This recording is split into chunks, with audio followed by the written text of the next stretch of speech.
All right, so we'll go ahead and get started. Welcome everyone to this webinar focused on the digital equity cycle of our Michelson Spark Grant program. My name is Ryan Erickson Kulas. I'm our Director of Operations and Programs. I've been with the organization for about 5.5 years now, and I oversee the management of our Spark Grant program. I'll let my colleague Cristal introduce themselves. Hi, everyone. I'm Cristal Mojica. I'm the Digital Equity Program Manager for the Digital Equity Initiative at Michelson 20mm. And I've been here, next week will be 2 years, and they've flown by. And we cover the Digital Equity Pooled Fund outside of Spark Grants, tribal communities work, and some policy advocacy work around digital discrimination. So just a quick agenda for what we'll be kind of discussing today. We'll start with kind of a high-level overview of the entire Michelson 20mm Foundation, just so that those who may not be familiar with our work can get a better sense of the work that we do. That will also include a deep dive on our digital equity work. From there, we'll discuss the specifics of our Spark Grant program, what we're looking to fund, how we evaluate proposals. We'll talk through what that application review process looks like. We'll close out with highlighting some previous awardees under the Spark Grant program so that you all have a better sense of the type of programs we're interested in supporting and have supported in the past. And then towards the end of this conversation, we'll leave some time for Q&A.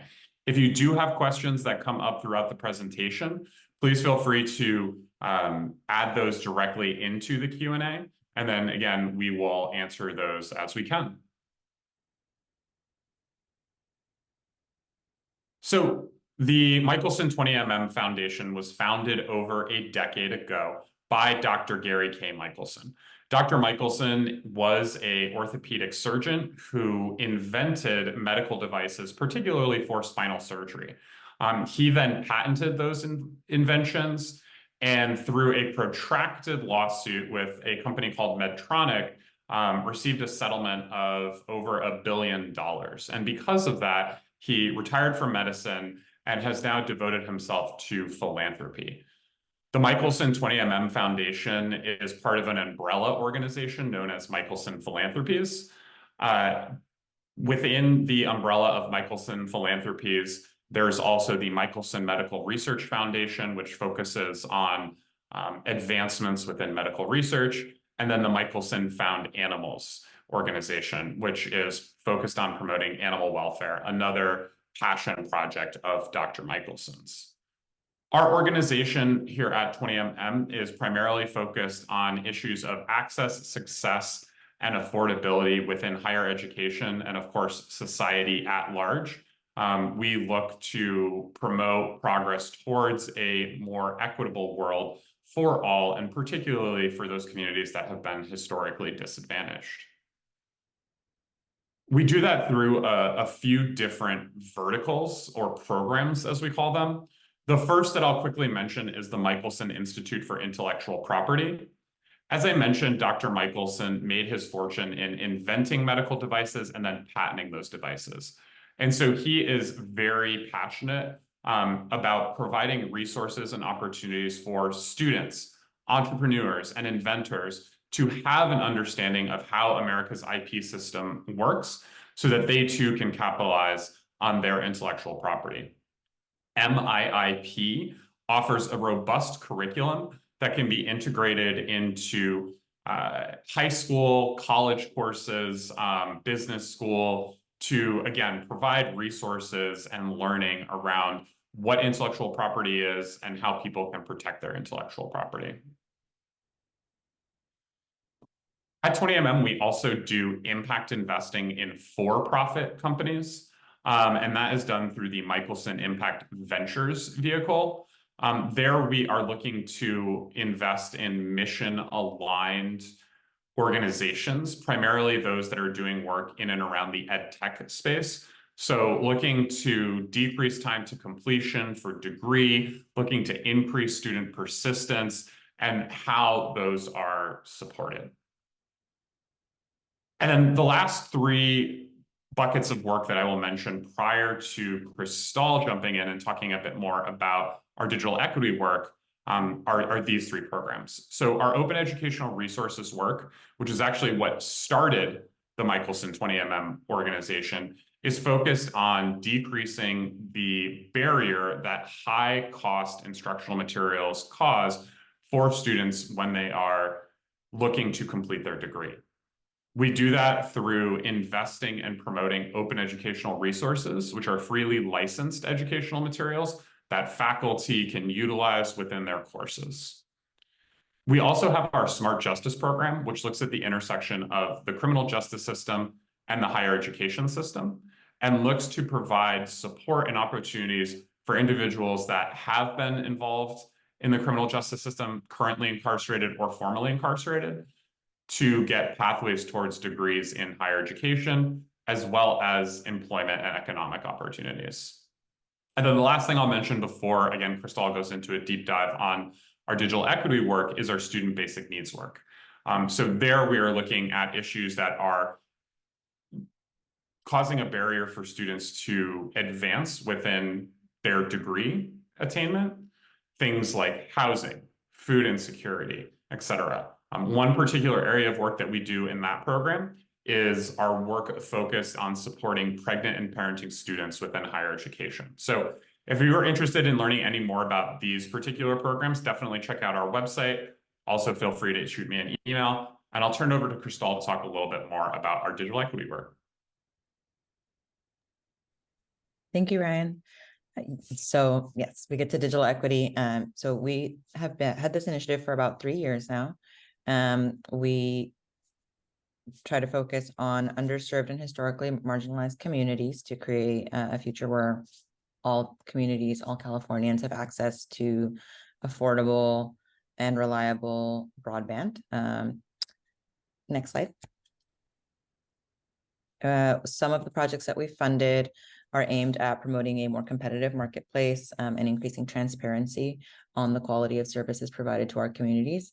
Funding basically research projects that will provide the data to our legislators so that they can develop policies that will mitigate monopolistic market practices and disinformation. Next slide. More recently, we've been focusing on combating digital discrimination and funding projects that highlight and provide evidence of the systematic redlining in our communities, as well as making sure that the available federal and state dollars that are coming down to our communities are distributed equitably. And so that involves providing funding for research, data, and legislative technical assistance for our communities. Next slide. And then the last piece of our work focuses on supporting tribal communities to achieve digital sovereignty, building capacity within those communities to build and manage their own broadband networks for generations to come. So, next slide. So the Spark Grant program overview. So the vision is to fund highly impactful initiatives, kind of provide the catalytic investment to launch them or scale them up. Our commitment is to make decisions on all applications that we receive within 6 weeks of receiving them. And this time around, our grant cycle will open at the end of the month, which is only a few days away, so May 28th, and it will close on June 11th. So pretty quick turnaround for the letter of intent. Next slide. The Spark Grant program is available to U.S. nonprofits. We request that the organizations submit projects that will benefit Californians. It can go beyond that, but there must be a California component. As I mentioned before, we seek efforts that are scalable and that can have a statewide impact. So it could be something that starts in a city, like, for example, a project that we funded focusing on Oakland and doing speed tests to show the quality of service that the community is receiving there, but then taking that data and using it to support statewide policy that will benefit all Californians. So something like that would be eligible. We will not be funding initiatives that provide direct assistance or devices, which we haven't done that for a few years now, but that question kind of always comes up. So we're just addressing it here. And then given the scope of digital equity and the complexity of the issue, we welcome proposals that combine funds with other sources of funding. So we're happy to take a look at kind of larger overall projects with multiple funding streams. And I think one of the questions that often pops up is, how many awards are you given out, and what is kind of the pool of applications? Generally, we fund anywhere from 3 to 5 Spark grant proposals that come in, and typically we'll see a proposal pool of 40-ish or so. So just to kind of give you a better sense of the pipeline. And I think now we'll kind of talk a little bit about our evaluation framework and how we determine the awards that we are going to make. So you can see we have a few kind of dimensions of our evaluation, and we'll talk specifically about each of these to give you all a better sense. The first is, does it meet the baseline criteria? Is it a grant ask up to 25,000? Generally, we're asking for a self-contained project or a milestone. And again, we'll provide very specific examples at the end of this presentation around the types of work that we are funding. We don't at this time offer in general operating expense grants or things along those lines. And Crystal, I'll let you talk a little bit about kind of some of the specific focus areas that we're looking to fund for this cycle. For some context, we asked organizations to actually select which of these focus areas their proposal would hit. Yeah, so last year we added the eliminating digital discrimination focus area, and we're keeping that for this year. This means any efforts that help address the impact of low quality or unaffordable internet in areas across California, efforts that highlight disparities in broadband access, any research that addresses mapping shortcomings or inaccuracies, and anything that helps us tell the story of what digital discrimination is and why our communities deserve better at the state level. Next slide, please. We also have a focus area on policy advocacy and civic engagement. So efforts that increase civic participation in the policymaking process, impacting digital equity. And this can be education, capacity building, and equitable implementation of digital equity policy. A new focus area that we added this year is digital equity and artificial intelligence, so democratizing AI. So this would be projects that ensure our communities will be prepared to take advantage of the technological advancements available to the rest of society, and also will have access to it. Projects that are also aimed at increasing the transparency in the use of AI and the equity in the use and implementation of it and its impact on our communities would qualify. Next slide. Digital equity is a social determinant of health. We also had this one last year.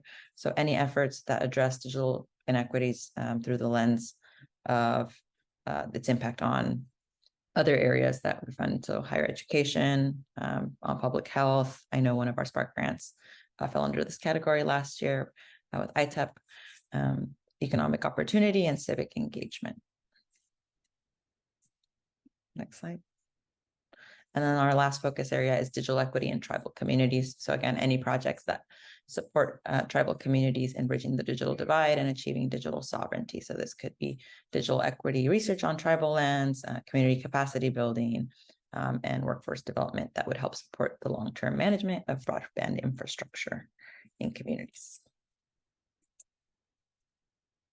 And then some of the questions that we ask in our evaluation: how many individuals will be impacted by the grant project? So trying to understand the scale of what we're directly funding, and then also what you hope to do with that project kind of down the road. And then how likely is it that the project is successful? So if you have secured other funding or have partnerships underway already, if you've started to lay the groundwork for it and have kind of a solid foundation, right, that goes a long way. Measurability of impact. So we'll take a look at the metrics that you're proposing for measuring the success of the project.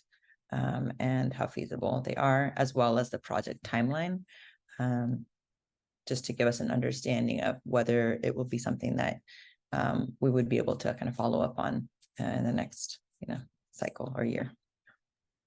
And to just add a little bit of context to this in particular, we actually ask you all as the potential grantee to provide us with this information. So we're pretty open and flexible in terms of timeline, as well as kind of like what your proposed metrics are. We ask each applicant to submit 3 key performance measures that they would kind of like look to track the support of a grant.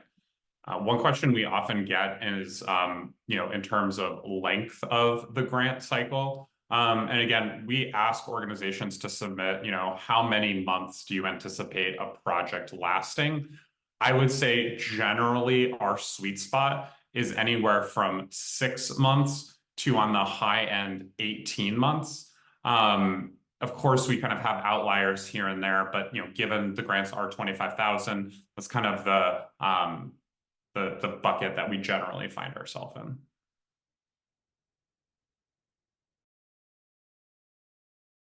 And then, lastly, I don't know if it's lastly, actually, but long-term organization sustainability. So we take a look at, with the current structure of your team and whether there's capacity within the organization to actually carry out the project to completion.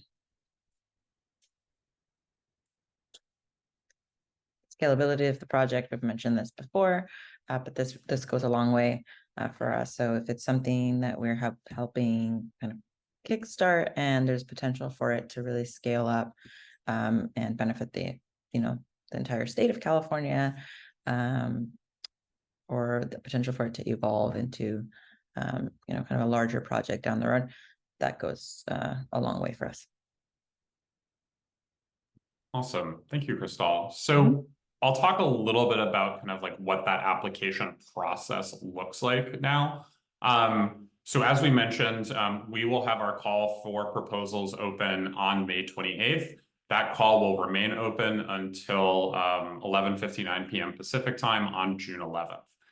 If you go to our Spark Grant webpage, on May 28th, similar to kind of the image that you see on the screen here, there will be a button that says submit a proposal.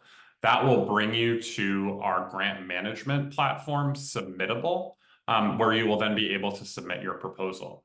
If you go to that website right now, you will actually see PDF versions of both the letter of inquiry as well as the full application. So those are available to download right now if you want to get a start on, an LOI, start filling that information out. We do ask for that LOI to be submitted.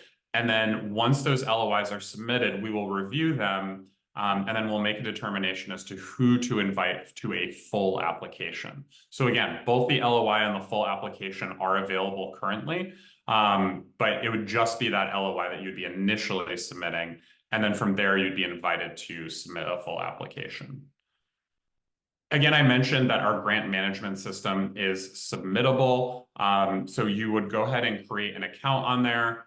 I would highly recommend safe listing, Submittable in your email client. And I'm going to drop a link in the chat right now as to how to go about that. But we have seen sometimes where communications from the grant management platform gets stuck in people's spam folder, particularly for educational institutions. So I would just recommend that.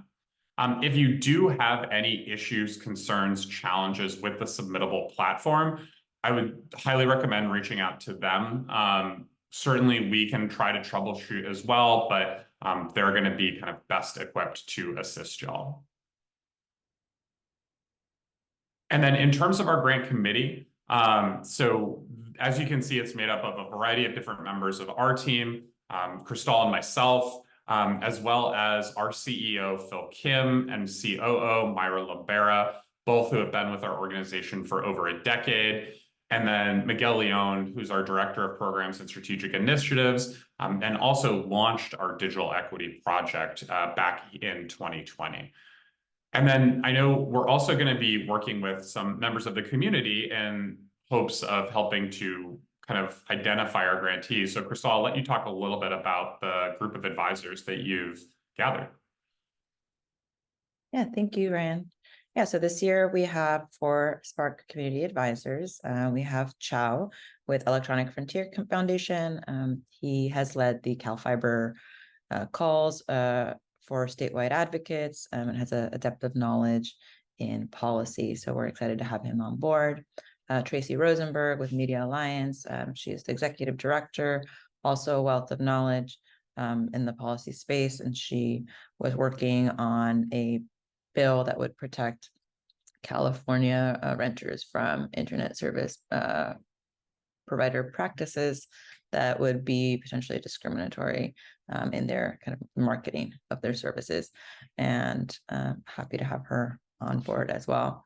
Amy Cortina, who has led the Unite LA efforts, is part of the Digital Equity Los Angeles Coalition and has been a great partner to us for many years now. Was one of the first, Unite LA was one of the first digital equity projects, I believe, that the initiative kicked off with a few years ago.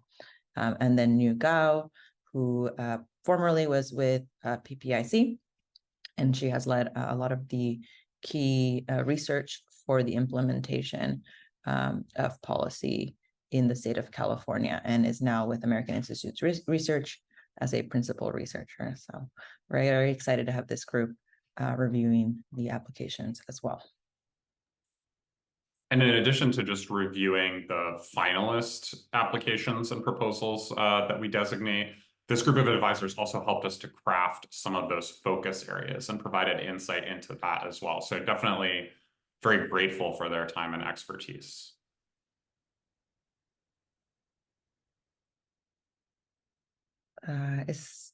Evaluation process. So after the LOI is submitted, our committee will do an initial assessment and we'll get back to you within 6 business days. So you'll know pretty quickly if you'll be asked to complete the full application. As mentioned before, our full applications will be reviewed by our Spark community advisors. They'll give some feedback. And then from there, our team will review and we may schedule follow-up calls for any kind of clarifications on the projects or outstanding questions that may have come up throughout the review process. And then you'll be notified of the grant committee decision within 6 weeks of our call for proposals closing. And then, yeah, this just summarizes in visual form what we just discussed.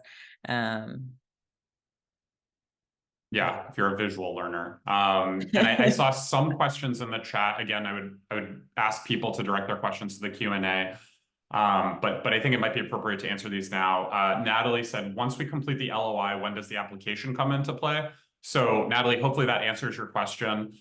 When an LOI is submitted, we'll try to get back to y'all within about 6 business days to invite you to a full application.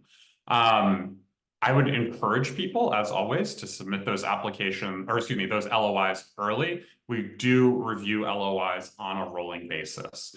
The other question that Natalie raised in the chat is the example of the LOI the one that we will be submitting? Yes, I think if I'm understanding your question correctly, Natalie. So the LOI that is a PDF form that is downloadable on our site right now, those are the questions that will be submittable when our portal opens. You won't just upload the PDF, but what you'll do is in each question, you'll kind of submit those responses. So we provided that PDF as an opportunity for people to start prepping for that call for proposals opening.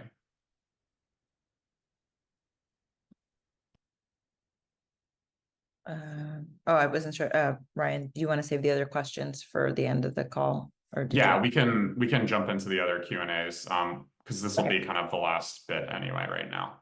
Okay, yeah. So we just wanted to provide some examples of past digital equity awardees. We've kind of sprinkled some examples throughout the presentation today, but figured we'd share a few more details on them to give you an idea of some of the past projects. So one of our more recent Spark grantees is Oakland Undivided. They've done phenomenal work in state advocacy this year. Last year, they had applied for funding to do speed test project on the ground in Oakland to determine the truth of the actual broadband speeds that are being delivered to homes across Oakland. And they've recently come back with their findings. We're really excited for them to share out their report this month on the disparities that they basically confirmed, but they were able to collect 500,000 speed tests over the course of several months last year. And so this data will be used in our state advocacy efforts to basically define and prove digital discrimination is occurring in the state of California. Everyone On has been kind of a longstanding partner in our communities here in LA. They have a robust digital inclusion training program that we've helped fund, and they are more of a direct services organization. Last year, they also entered kind of the advocacy space and provided a space for philanthropy and city to come together and discuss their approaches to digital equity in Los Angeles. And then PPIC, as I mentioned before, has had a couple of research projects assessing the efficacy of the existing digital equity policies and implementation, as well as looking at the progress in kind of bridging the digital divide in California. So looking at where we've been in the last couple of years in terms of closing the gap and whether all of our communities are moving forward. And so they recently released their fact sheet on broadband, on the state of broadband in California. I was in April, and that was funded through a Spark grant. And then Unite LA, as I mentioned, was one of our earlier grantees a few years back, and with funding from one of the Spark grants, had been able to launch the LA Deal, which is our regional community-driven consortium that continues to work on bridging the digital divide in Los Angeles. And I think the Unite LA grant is a great example of a grant where our dollars went to support part of that project, but obviously kind of the funding was much larger than kind of what our dollars, it went beyond just the 25K that we gave. So again, kind of a great example of an opportunity where, we were able to support a larger project. Mm-hmm. And then USC Annenberg, this was a few years back with support from a grant. They expanded their project, looking at data for which communities were connected, and basically goes back to the kind of mapping of services in California and supplementing what the state has, or correcting what the state has in terms of information available to provide services. Awesome. Thank you, Crystal. I'll just briefly touch on a few other Spark grantees and some of the other programs that I mentioned. Again, just to kind of give you a sense of the types of projects that we have supported in the past. So the first is the Forestry and Fire Recruitment Program, or FFRP.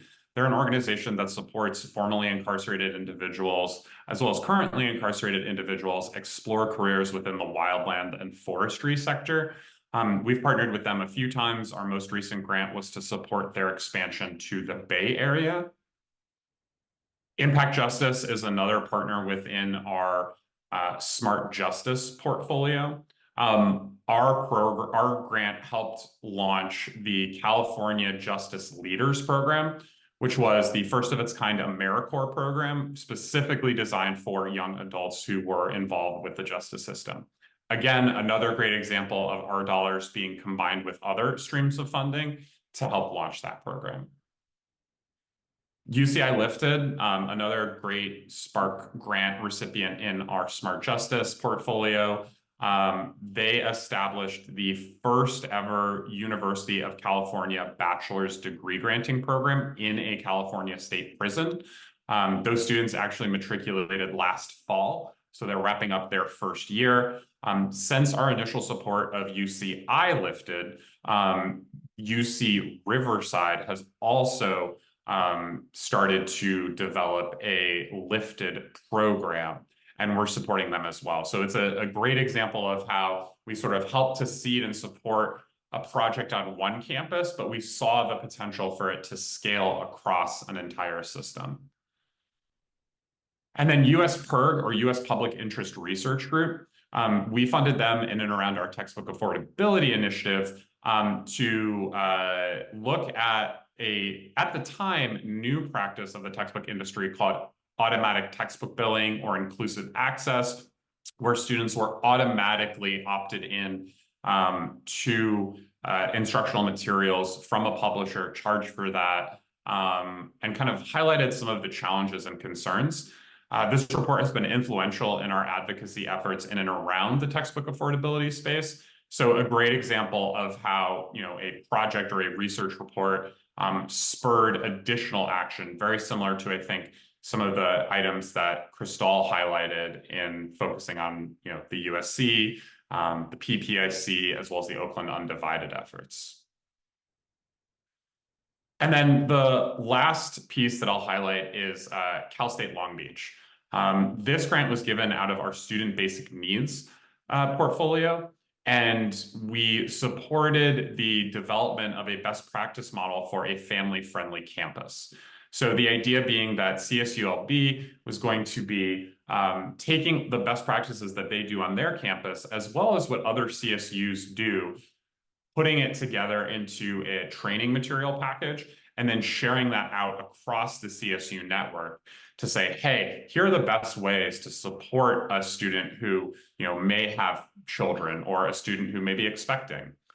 So again, a great opportunity to sort of take the great work that's going on one campus and kind of spread the good word to the masses, if you will. So that kind of is our presentation for today. So certainly want to take some time to answer questions that you all may have. If you have specific questions or would like to connect with us more, certainly feel free to email us. I'm also going to drop into the link, or excuse me, into the chat, a link that you can use to schedule time with Cristal between now and when the grant cycle closes. We are always interested in providing you all with feedback around, your idea. So, if you want to shoot us an email, if you want to schedule some time with Cristal to say, hey, here's what I'm thinking to propose. We think it aligns with this focus area. And we can say, yeah, absolutely, that sounds great, and something that, we think the grant committee would be very interested in considering. Please make sure you include information X, Y, and Z so that we have a clear understanding of the project. Or conversely, we could say, I don't know if that's quite the right fit for what we're looking to fund. And then hopefully, kind of save you all time when it comes to actually submitting that LOI. So again, always open to sort of feedback. And please do take advantage of either scheduling a time with Cristal or shooting us an email. So we'll turn our attention to some questions. And again, if you do have questions, please drop them in the Q&A. I did see one question in the chat, and Cristal, I'll direct this one to you. Is this more geared towards research to inform policy and advocacy, not direct services to clients, correct? That's correct. I mean, we have in the past funded direct services, but that was part of our earlier work. I think if it was something that was maybe a new service that could be turned into a model for other organizations to look at, or turned into like a roadmap or a toolkit based off of your initial pilot, something like that we probably would consider. But if it was just like, funding services for X number of people for this period of time, and that's kind of where it ends, would be a bit more challenging, I think, to advance. And I think, again, I would also just direct people to look at those focus areas, because I think that those are kind of do a great job of explaining what we are looking to fund, and seeing if your effort sort of hits those focus areas. Those focus areas are also listed right now on our Spark Grant webpage. So if you're interested in taking a look at those, obviously this deck and a recording of this webinar will also be sent to attendees. So a question in the Q&A: are organizations able to apply for the Spark Grant multiple times in this grant cycle? An example, applying once for a project focused on digital equity as a social determinant, then applying for another grant under digital equity as artificial intelligence, again, applying for a grant within a focus area, eliminating digital discrimination. I think in that circumstance, what I might recommend is scheduling a time to connect with Cristal and or sending her an email and sort of highlighting what those three ideas are. It certainly doesn't, there's no barring of people applying multiple times, but I think just to save you kind of some time and energy, we can kind of let you know, hey, of those three ideas, we think this one is the strongest and would kind of encourage you to submit that. I don't know, Crystal, if you have any additional kind of or differing thoughts from my perspective. No, you covered it. It's good. Do you have any preference for a specific type of targeted population? My organization, Independence at Home, a community benefit of SCAN Health Plan, primarily provides services for older adults 55 plus. Crystal? So most of our work focuses, because it's digital equity, on communities that have been historically redlined or underserved or underinvested in. A lot of those are communities of color, tribal communities. I know last year we received some very interesting project proposals looking at systems impacted communities as well as seniors. And I wouldn't exclude those communities. I think that is important to serve. I don't know if in our other initiatives, we have examples of those communities being represented in specific projects, Ryan, if that's something that you have come across. But that I know of, I wouldn't exclude it, but I don't have any examples off the top of my head of us addressing the specific community. Yeah, I would say, oh, I'm sorry, Crystal. I was just going to say it is an important segment of the population that is impacted by lack of connectivity in the digital divide. So I do see the value in it. Yeah, and I would say in some of our other focus areas, just because they're much more focused on higher education, whereas the digital equity work is sort of more broad ranging. We haven't necessarily targeted that specific population, but again, I do think, it might be appropriate if there was something that fell nicely within those focus areas. Certainly open to considering. Yeah, I would encourage you to just to send me an email just with like a very basic description of the project you're thinking. And if I have a little more context, maybe I can give some more targeted feedback for that specific population. And then another question in the Q&A, are prior Spark grantees eligible to apply for this year's Spark grant cycle? Yes, certainly. We are definitely open to that. I think the only caveat that I would say is if your grant is currently ongoing, as in, it hasn't necessarily closed out, you haven't submitted that final report to us, I would recommend reaching out just to kind of get a better sense. But, if we awarded you a grant, a couple of years ago, that a grant has closed out, yeah, certainly nothing precludes kind of former grantees. And then I do see some questions in the Q&A, or excuse me, in the chat as well. So I'm just going to address those. Of course, I lost it. Thank you for the webinar. Can you provide an example of an AI project that is well suited for the Spark grant? Yeah, so this is our newest addition to the focus areas. I think we're pretty open on what a project that addresses equity and AI could look like. Some examples of compelling work that community organizations are doing around this that we've seen recently are efforts to basically center community in the development and access to AI tools. And so one of those examples would be like a task force that the region is putting together of nonprofits to help develop local guardrails for use of AI in schools in Los Angeles. So something like that would be scalable, I think, and would be able to benefit many school districts, centers community, creates a model for other areas, even beyond California, who might be looking to do something like that. And then the last question I'm seeing, and of course, if people have other questions, please feel free to put them in the Q&A. Thanks so much for this presentation. With the $25,000 support, are you looking for outcomes that are specific to what will be funded with this grant, or looking for sustainability? I'm not quite sure what the question is getting at. I think, we're interested in long-term sustainability of the work, but not necessarily of like the grant work, if that makes sense. So yeah, I think we're always interested in projects that have the ability to live beyond the initial grant cycle. And I think that those, if it's an opportunity to say, hey, we're going to be sharing this work with other CSUs, and our hope is that a CSU will take it and kind of expand on it. Those are the types of things that are appealing. Okay, it seems like, Edna, I answered your question, so thank you.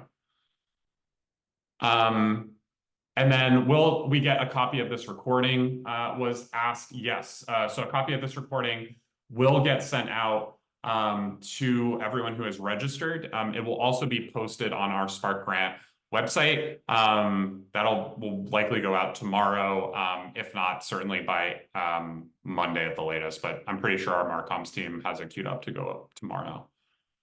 Another question that came in: does the immigrant community, i.e. Africa, also align with these grant objectives? I don't see a reason why it would not. I think we haven't seen any projects come through that address that specific kind of subpopulation of immigrants, but I think supporting immigrant populations more generally is something that our work has involved in, especially like our coalition work in Los Angeles. There are some partner organizations that focus specifically on providing services to those communities through the lens of digital equity. And so we would be supportive of that.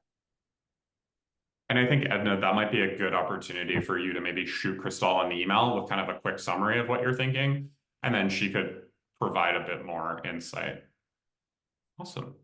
Well, it looks like those were all of the questions that were submitted either in the chat or the Q&A. So just wanted to take the time to thank everyone for their time.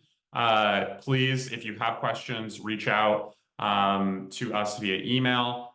And we just got one more question. Would this grant support an SMS project to engage community members in advocacy? I'm not sure if SMS is referring to texting. Whoever submitted this, again, oh, yes, it is. Okay. I would say potentially, yes. This might be a good opportunity to, again, shoot Crystal a quick email or schedule some time to connect with her to kind of provide more details on the idea that specifically you're thinking. And I think that might be it when it comes to questions. So again, if there are additional questions, either schedule some time to connect with Crystal, and that link to schedule a meeting will also include in our follow-up materials. And then, you can also feel free to email us if that's a better opportunity. But again, thank you all for your time, and we look forward to reviewing your proposals. Everyone have a great day.